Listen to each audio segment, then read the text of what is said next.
கன்னியாகுமரி மாவட்டம் நெய்யாறு இடதுகரை கால்வாய் கழிவுகளின் கூடாரமாக காட்சியளிப்பதாக விவசாயிகள் வேதனை தெரிவித்துள்ளனர். இதுகுறித்து அவர்களுடன் நமது செய்தியாளர் அருள்குமார் நடத்திய கலந்துரையாடலை தற்பொழுது பார்க்கலாம்.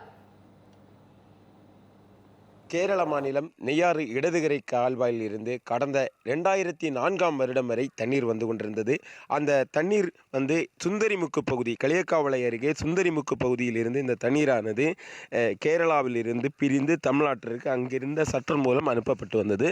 அந்த 2004ஆம் ஆண்டு அந்த தண்ணீரை நிறுத்திய பிறகு கடந்த 22 ஆண்டுகளுக்கு மேலாக தற்போது அந்த நெய்யாறு இடதுகரை கால்வாய் என்பது தமிழக பகுதியில் அமைந்திருக்கும் கால்வாயின் அவல நிலையைத்தான் நாம் பார்த்து கொண்டிருக்கிறோம். சுமார் 10 கிலோமீட்டருக்கு மேற்பட்ட இந்த பகுதியின் கால்வாய் என்பது முற்புதர்கள் நிறைந்து தூர்வாரப்படாமல் இந்த கால்வாய் கழிவு நீர் ஓடை போல காட்சியளிக்கிறது. இங்கு மனித கழிவுகள் மற்றும் மருத்துவ கழிவுகள் மற்றும் இறைச்சி கழிவுகள் கொட்டும் கூடாரமாக இந்த கழிவு நீர் கால்வாய் மாறியிருக்கிறது. இதன் காரணமாக தற்போது நெய்யாறு இடதுகரை கால்வாயில் கேரளா மாநிலத்தில் இருந்து தண்ணீர் வராத காரணத்தின் காரணமாக தற்போது மழை நீரை நம்பி மட்டுமே இந்த கால்வாய் இருந்து கொண்டிருக்கிறது. இங்கு கேரளாவில் இருந்து தண்ணீர் நிறுத்த பிறகு வாழை உட்பட பல்வேறு விவசாயங்கள் பாதிக்கப்பட்டிருக்கிறது. தற்போது இது குறித்து நாம் ஒரு விவசாயி இருக்கிறார், அவருடைய கேட்கலாம். வணக்கம் சார், இந்த கால்வாயில் என்னென்ன பிரச்சனைகள் இருக்குது சார்?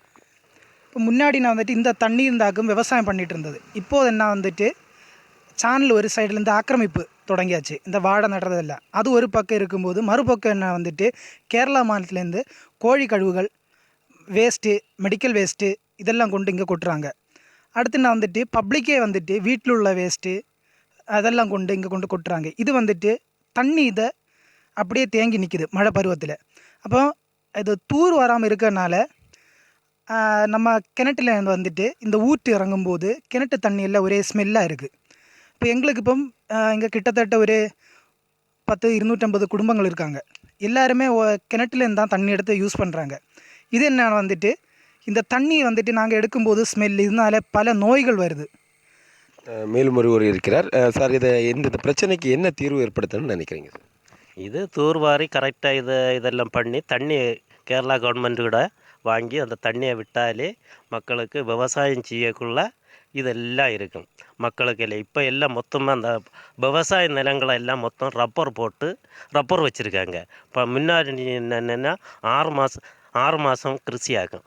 இந்த கிருஷினால் மக்கள் நெல் இதெல்லாம் போட்டு பயறு உளுந்து வகைகள் எல்லாம் போட்டு நல்லா மலைக்கறி ஐட்டங்கள் எல்லாம் போட்டு நல்லதாக இருந்தோம். இப்போ தண்ணி வராத காரணத்தினால ஃபுல்லாக வாழை, மரிச்சினி இவற்றை எல்லாம் பயன்படுத்தி இப்போ அப்படியே அந்த விவசாய நிலங்கள் அப்படியே சீரழிந்து போகுது. இந்த கேரள மாநில அரசானது நெய்யாறு இடதுகரை கால்வாயில் தண்ணீரை நிறுத்தியதன் காரணமாக இங்கு இருக்கும் விளவங்கோடு பகுதியை சார்ந்த விவசாயிகள் நெல் உட்பட விவசாயத்தில் இருந்து ரப்பருக்கு மாறி வருவதாகவும் தற்போது இந்த கால்வாயானது தூர்வாரப்படாதல் காரணமாக இந்த பகுதியில் உறைநீர் கிணறு மற்றும் கிணறுகள் இங்கிருந்து மருத்துவ கழிவுகள் மற்றும் இந்த கால்வாயில் கொட்டப்படும் கழிவுகள் காரணமாக கிணறுகள் மாசடைந்து வருவதாகவும் குற்றச்சாட்டை முன்வைத்திருக்கிறார்கள். தமிழ் ஜனம் செய்திகளுக்காக கன்னியாகுமரி மாவட்டத்திலிருந்து ஒளிப்பதிவாளர் நிதினுடன் அருள்குமார்.